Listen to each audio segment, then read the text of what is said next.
मेरे दोस्तों, मेरे प्यारों, मेरे আজিজও, আল্লাহর কথা, আল্লাহর কোরআনের কারীমের কথাগুলো শোনার জন্য দিলটা খুলে দাও, অন্তরটা খুলে দাও, মনটা উজাড় করে দাও। আল্লাহ পাক কোরআনের ভিতরে কি কথা বলেছেন, কথাগুলো কিন্তু প্রত্যেকটা কথাই আমাদের জীবনের একান্তই দরকার আছে। আমরা দুনিয়ার চিন্তায়, দুনিয়ার মুখে, দুনিয়ার চাকচিক্য দেখে আখিরাতকে বলে গেছি। আখিরাতের চিন্তা আমাদের ভিতর নাই, আমাদের মৃত্যুর খবর আমাদের নাইকা, আমাদের মৃত্যু কখন যে আসবে সেই চিন্তাও আমাদের ভিতরে নাই। আল্লাহ পাক কোরআনের ভিতর বলেন, ফাইদা জাআ আজালুহুম লা ইস্তাখিরুনা সাআতাও ওয়া লা ইস্তাকদিমুন। আল্লাহু আকবার। मेरे दोस्तों, मेरे प्यारो, मेरे আজিজও, মরণ থেকে যতই পালাও, মরণ তোমায় লইবে গিরি। যদিও সুদূর আকাশ পানে পালাও, সেথায় লাগাই সিঁড়ি। ও দুনিয়ার মানুষ, ও আল্লাহর গোলাম, ও দাড়ি পাকা মুরব্বিয়ানে কেরাম, দুনিয়ার চাকচিক্যের ভিতর পড়ে ওই আখিরাতের কথা আমরা ভুলে গেছি, আমাদের মৃত্যুর কথা আমরা ভুলে গেছি। আমরা চিন্তা করতেছি, ও যুবক ভাইরা, আমরা চিন্তা করি যে আমার বাবা, আমার দাদা বৃদ্ধ হয়ে মারা গেছে, আমিও মনে হয় আমার কেবল দাড়ি কাঁচা আছে, আমার বয়স কেবল 30-35, আমি বয়স উপনীত এখনো হই নাই, আমার মৃত্যুর সময় মনে হয় এখনো হয় না। কিন্তু চিন্তা করে দেখছেন নি, রাস্তাঘাটে অলিতে গলিতে কত যুবক যে মারা যাইতাছে, বয়স অল্প, 20-25-30 বছর, এরকম কত যুবক যে মারা যাইতাছে। আমরা আমাদের হায়াতের চিন্তা করি না, আখিরাতের চিন্তা করি না, আখিরাতের ফিকির করি না। আল্লাহ পাক কোরআনের ভিতর বলতেছেন, ফাইদা জাআ আজালুহুম লা ইস্তাখিরুনা সাআতাও ওয়া লা ইস্তাকদিমুন।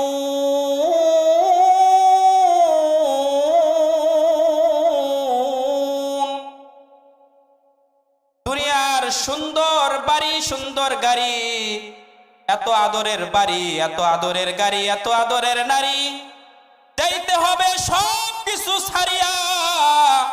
কিছুই কিন্তু আপনার আমার সাথে যাইবে না, একমাত্র আল্লাহ এবং নেক আমল ছাড়া আর কিছুই সাথে যাইবে না। কত গুনাহ করেছি, কত পাপ করেছি, কিন্তু আল্লাহর ভয় অন্তরের ভিতরে তৈরি করি না। একটু আল্লাহর ভয়, একটু আখিরাতের চিন্তা অন্তরের ভিতরে পয়দা করি।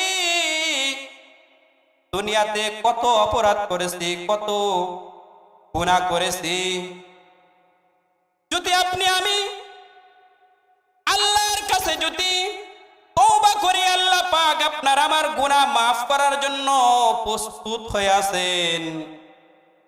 আল্লাহ পাক কোরআনে কারীমের ভিতর বলেন, ইন্নাল্লাযীনা ক্বালু রাব্বুনাল্লাহ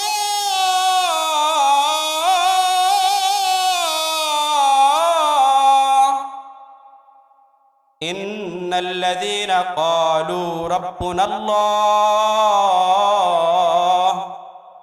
ও বান্দা, তুমি হাজারো গুনাহ করার পর যদি বলো আমার রব আল্লাহ, আমার রবকে, সবাই বলেন আমার রবকে, আল্লাহ, আল্লাহ ব্যতীত আমার আর কোনো রব নাই, আমার আর কোনো ইলা নাই, আমার রিজিকের মালিক আল্লাহ, হায়াতের মালিক কে? আল্লাহ। আমার যাবতীয় যা কিছু আছে সব কিছুর মালিক আল্লাহ। ঈমান রাখতে হবে কার উপরে? আল্লাহ। আল্লাহ পাক বলেন, এই যে বান্দা আমার উপরে ঈমান রাখার পর ইস্তেকামতের সত্যি সহিত যদি বান্দা তুমি থাকো, আল্লাহ পাক কোরআনের ভিতরে বলেন ইন্নাল্লাযীনা ক্বালু রাব্বুনাল্লাহ তুম্মা ইসতাকামু।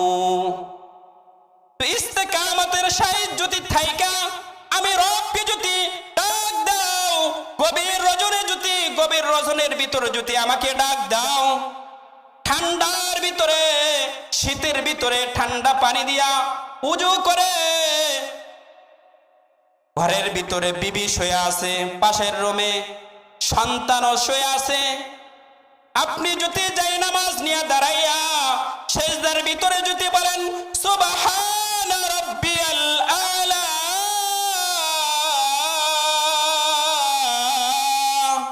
সুবহানা রাব্বিয়াল আলা, তখন বলতে থাকেন, আল্লাহর ওই আরশে যায় ধাক্কা লাগে, আল্লাহর গভীর রাতে তখন আল্লাহ পাক ওই আরশে থাকে না, আল্লাহ প্রথম আসমানে চলে আসে আর বান্দাকে ঘোষণা করতে থাকে, ও বান্দা তুই আমাকে বলেছিস আমি পবিত্র, আমি পবিত্র। বান্দা তোর জীবনে যত গুনাহ আছে, যত গুনাহ করেছিস, যত মিথ্যার গুনাহ, যত ইচ্ছা অনিচ্ছা গুনাহ করেছিস, বান্দা যদি মন থেকে তওবা করস, আমি বান্দা তোর গুনাহগুলোকে মাফ করে ধুয়ে মুছে আমি তোকে পাক পবিত্র করে দিলাম। তওবা কিরকম ভাবে তওবা করতে হবে? আল্লাহ কোরআনের ভিতরে বলেন ইল্লা মান তাবা ওয়া আমানা ওয়া আমিলা আমালান সালিহান, ইল্লা মান তাবা ওয়া আমানা ওয়া আমিলা আমালান সালিহান। বান্দা তওবার মতন যদি তওবা করতে পারো, বান্দা যদি তুমি গুনাহ থেকে ফিরে আসতে পারো, আমার রাস্তায় যদি তুমি ইস্তেকামত সহিত যদি থাকতে পারো,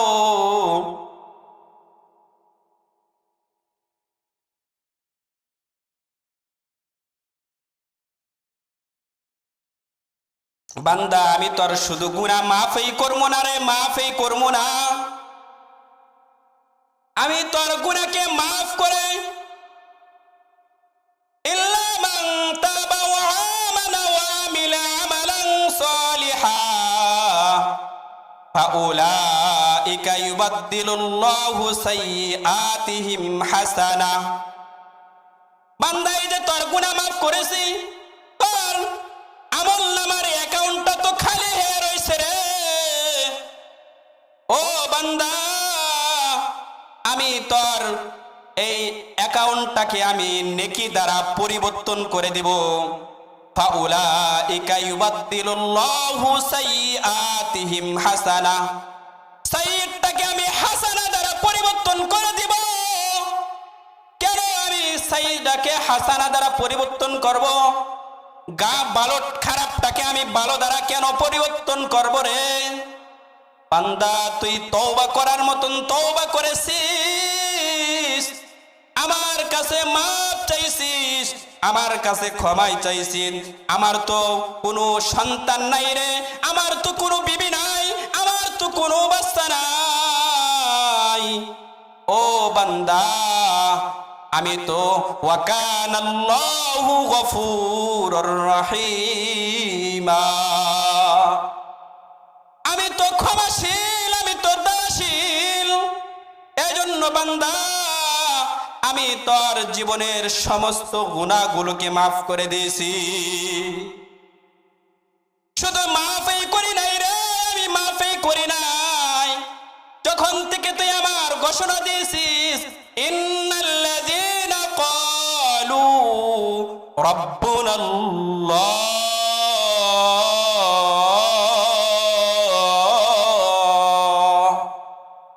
আমার রব আল্লাহ, আমার রব আল্লাহ। ও বান্দা, দুনিয়া পাপ করেছিস, অপরাধ করেছিস, মৃত্যুর সময় তো এক সময় চলে আসবে। মৃত্যুর ডাক যখন চলে আসবে, দরজার সামনে যখন আজরাইল দাঁড়ায় যাইবে, তোমার আমার 1 মিনিট সময়ও এদিক সেদিক করার সুযোগ দিবে না রে। ও বান্দা, যখন তোকে কবরের ভিতরে শায়িত করা হবে, সেই দিন কিন্তু তোর সাথে তোর এত আদরের বিবিও তোর সাথে যাইবে না, তোর সাথে কোনো তোর এত আদরের সন্তানও তোর সাথে যাইবে না। ওই দিনে যখন আপনাকে আমাকে কবরের ভিতরে নিয়ে শয়িত করা হবে, যখন বাঁশের চাটিগুলো দিয়া ডাকা হবে, আস্তে আস্তে দেখবেন এক সময় কবরের ভিতরে অন্ধকার, আর কবরবাসী বলতে থাকবে, ও আমার ভাই, ও আমার বেরাদার, ও আমার আদরের বিবি, আদরের সন্তান, এই যে আমারে কবরের ভিতরে শোয়া যাইলা, আমি একা একা কেমনে থাকবো, আমি একা একা কেমনে ঘুমাইব, আমি একা একা কেমনে সময় কাটাইব রে। যদি আপনি আমি যদি নেক আমলকারী হতে পারি, সেই দিন আল্লাহর বিশেষ বাহিনী আসবে, বিশেষ বাহিনী ঘোষণা দিতে থাকবে, সুম্মা ইসতাকামু তাতানাজ্জালু আলাইহিমুল মালাইকাতু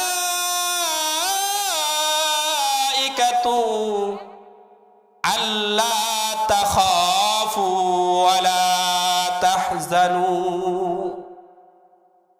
ও বান্দা, এই যে তুই কবরের ভিতরে তোরে শোয়া গেছে, তুই তো একা না রে, তুই তো একা না। এই কবরের ভিতরে আল্লাহর বিশেষ বাহিনী বানায়া, বিশেষ বাহিনী পাঠায় বলবে, আল্লাহ তাখাফু ওয়ালা তাহজানু, তোদের কোনো ভয় নাই। ও আমার মেহমান, তোমার কোনো ভয় নাই, তোমার কোনো চিন্তা নাই, তুমি আরামের ঘুমাইতে থাকো, আর এই ঘুম তুমি কিয়ামত পর্যন্ত দিতে থাকো। আল্লাহু আকবার। তো আমাদের সময়ের কি করতে হবে? মূল্য দিতে হবে। এজন্য সময়ের প্রতি আল্লাহ পাক কসম খায়া, হায়াতের কসম খায়া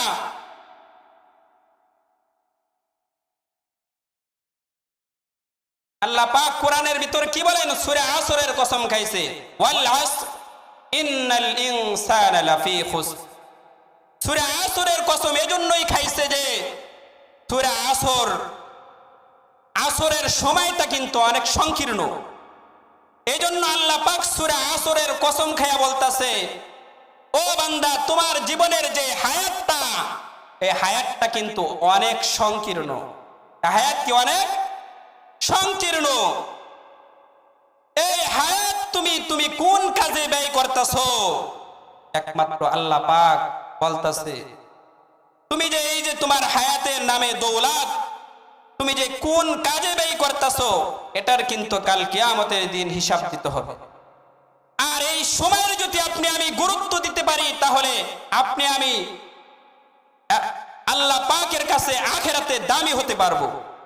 এই যে দেখেন, দুনিয়াবি কাজেই দেখেন, একজন প্রধানমন্ত্রী যে হয়, তার তো আপনার সময়ের মূল্য দেওয়ার কারণে সে কি প্রধানমন্ত্রী হয়েছে, তার পিছনে কি শ্রম আছে, সময়ের ব্যয় করেছে।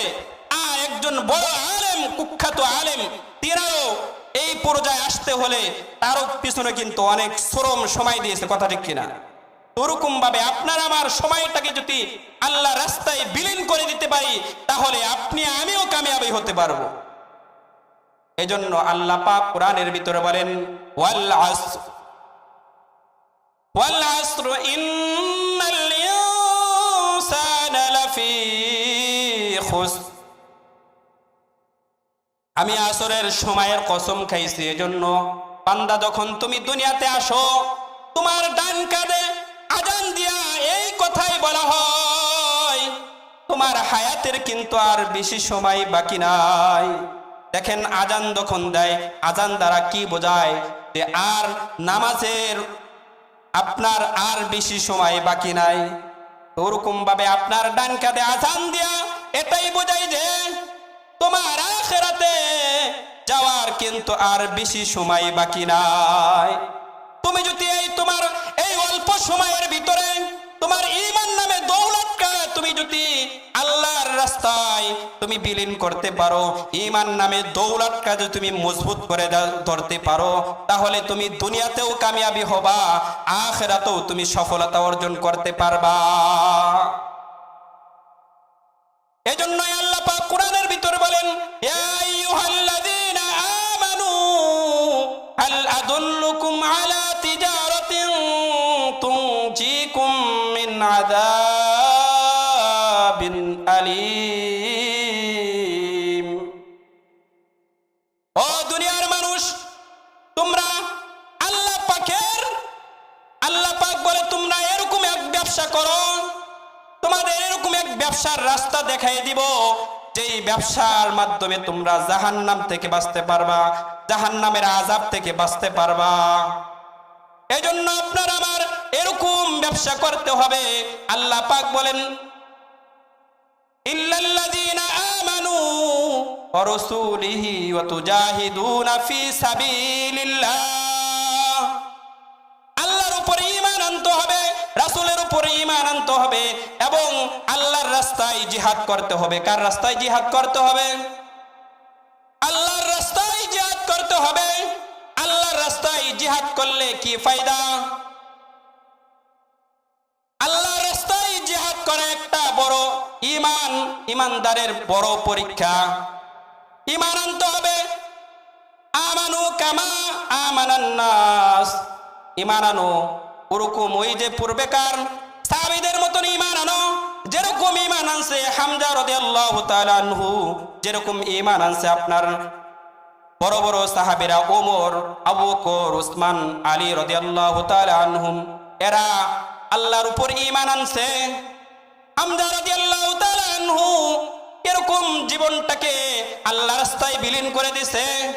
হামজা রাদিয়াল্লাহু তাআলা আনহু আল্লাহর রাস্তায় বিলীন জীবনটাকে এরকম ভাবে বিলীন করেছে যে রাতের বেলা নতুন বিবাহ করছে, বাসর রাতে বিবি নিয়া ঘুমাইছে। সকাল বেলা যখন ঘুম থেকে উঠে গোসলের কাছে যাইবে, ঘোষণা আসছে কুতিলা মুহাম্মাদিন সাল্লাল্লাহু আলাইহি ওয়াসাল্লাম, মুহাম্মদ আপনার শহীদ হয়ে গেছে, মুহাম্মদ কতল হয়ে গেছে। আপনার ঘোষণা আইছে হাইয়া আলাল জিহাদ, হাইয়া আলাল জিহাদ। তখন আর ফরজ গোসলের কথা মনে নাই। হামজা রাদিয়াল্লাহু তাআলা আনহু বিবিকে বলে, আমাকে তরোয়াল দাও, আমি জিহাদের ময়দানে যাব এবং ওই জিহাদের ময়দানে আমার রাসূল যেরকম শহীদ হয়ে গেছে আমিও সেখানে শহীদ হয়ে যাইব। তো হামজা রাদিয়াল্লাহু তাআলা আনহু যখন তলোয়ার নিয়ে যুদ্ধের ভিতরে যান, যুদ্ধ করতে করতে করতে হয়রান হয়ে যায়।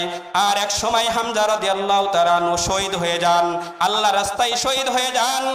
আর শহীদ করে রাসূলুল্লাহ সাল্লাল্লাহু আলাইহি ওয়াসাল্লামের আরেক সাহাবী শুধু শহীদই করে নাই, রাসূল তাকে শহীদ করে তার কলিজাটাকে কামড়ায়া আলাদা করে তারপর নিয়েছে। আর যুদ্ধ যখন শেষ হয়ে যায়, হামজা রাদিয়াল্লাহু তাআলা আনহুর স্ত্রী আয়েশা বলতাছে, হে আল্লাহর হাবিব, আপনার যে সাহাবী একজন হামজা রাদিয়াল্লাহু তাআলা আনহু তিনার ফরজ গোসল হয়ে গেছে, আর আপনার যুদ্ধের কথা শুনে, আপনার জিহাদের কথা শুনে, আপনার কতলের কথা শুনে আর হামজা রাদিয়াল্লাহু তাআলা আনহু গোসলের কথাও মনে নাই। হামজা রাদিয়াল্লাহু তাআলা আনহু দৌড়ে জিহাদের ময়দানে শহীদ হয়ে গেছে। হামজা রাদিয়াল্লাহু তাআলা আনহু গোসল করায় তারপর মাটি দান। যখন হামজা রাদিয়াল্লাহু তাআলা আনহুর লাশটাকে খুঁজে খুঁজে বাইর করা হলো, হামজা রাদিয়াল্লাহু তাআলা আনহু গোসলের কাছে নেওয়া হয়, আর তখন ওই দেখে যে সাহাবীরা দেখে যে হামজা রাদিয়াল্লাহু তাআলা আনহুর শরীর থেকে জান্নাতি পানিগুলো টপ টপ টপ করে পড়তেছে, আর ঘোষণা হইছে যে হামজা রাদিয়াল্লাহু তাআলা আনহুকে দুনিয়ার পানি দ্বারা গোসল করানো লাগবে না রে, হামজা রাদিয়াল্লাহু তাআলা আনহুকে জান্নাতের পানি দ্বারা আল্লাহ পাক বিশেষ মেহমানের মাধ্যমে তাকে গোসল করাইছে। সুবহানাল্লাহ। এজন্য জিহাদ করতে হবে কার ময়দানে? আল্লাহর রাস্তায়। আল্লাহর রাস্তায় জীবন এবং সব কিছু দিয়ে কি আল্লাহ রাস্তায় জিহাদ করতে হবে, এবং কি আল্লাহ রাস্তায় ঈমান নিয়ে, আমল নিয়ে, আকীদা নিয়ে সবকিছু মজবুত থাকতে হবে। আল্লাহ পাক আমাদের সকলকে কবুল করুন।